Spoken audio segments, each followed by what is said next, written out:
पांडवों का राज्य लौटाने का आग्रह और दोनों पक्षों की कृष्ण से सहायता की मांग राजा सुशर्मा तथा कौरवों को रणभूमि से भगा देने के बाद पांडवों ने स्वयं को सार्वजनिक रूप से प्रकट कर दिया।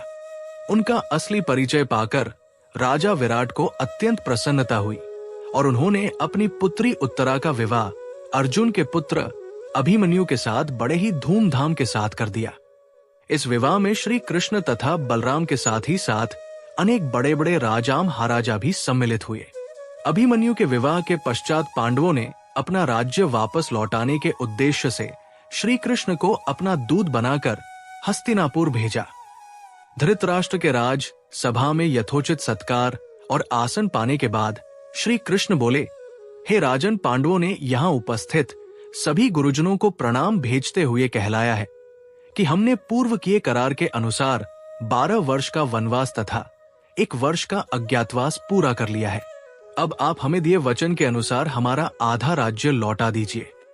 श्री कृष्ण के वचनों को सुनकर वहां उपस्थित भीष्म, विदुर, द्रोण आदि गुरुजनों तथा परशुराम, कण्व आदि महर्षिगणों ने धृतराष्ट्र को समझाया कि वे धर्म तथा न्याय के मार्ग में चलते हुए पांडवों को उनका राज्य तत्काल लौटा दें।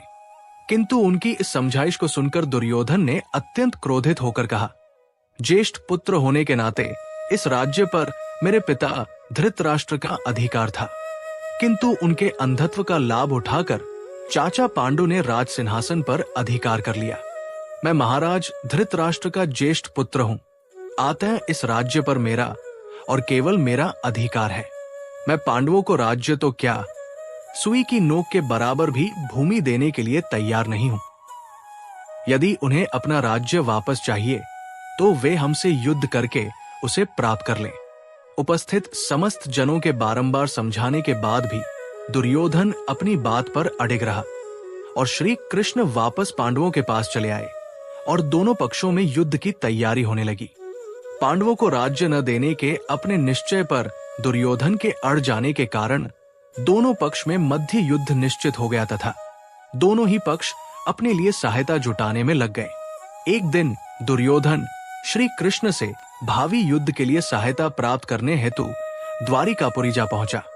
जब वो पहुंचा उस समय श्री कृष्ण निद्रा मग्न थे, अतएव वो उनके सिरहाने जा बैठा।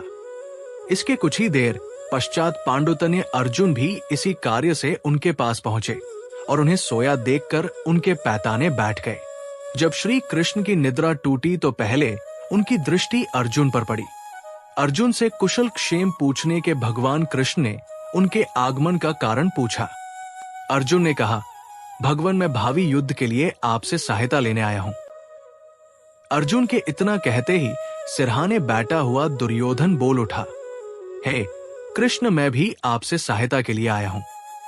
चूंकि मैं अर्जुन से पहले आया हूं, इसलिए सहायता मांगने का पहला अधिकार मेरा है। दुर्योधन के वचन सुनकर भगवान कृष्ण ने घूमकर दुर्योधन को देखा और कहा, हे दुर्योधन, मेरी दृष्टि अर्जुन पर पहले पड़ी है और तुम कहते हो कि तुम पहले आए हो, अतः मुझे तुम दोनों की ही सहायता करनी पड़ेगी। मैं तुम दोनों में से एक को अपनी पूरी सेना दे दूंगा और दूसरे के साथ मैं स्वयं रहूंगा, किंतु मैं न तो युद्ध करूंगा और न ही शस्त्र धारण करूंगा। अब तुम लोग निश्चय कर लो कि किसे क्या चाहिए।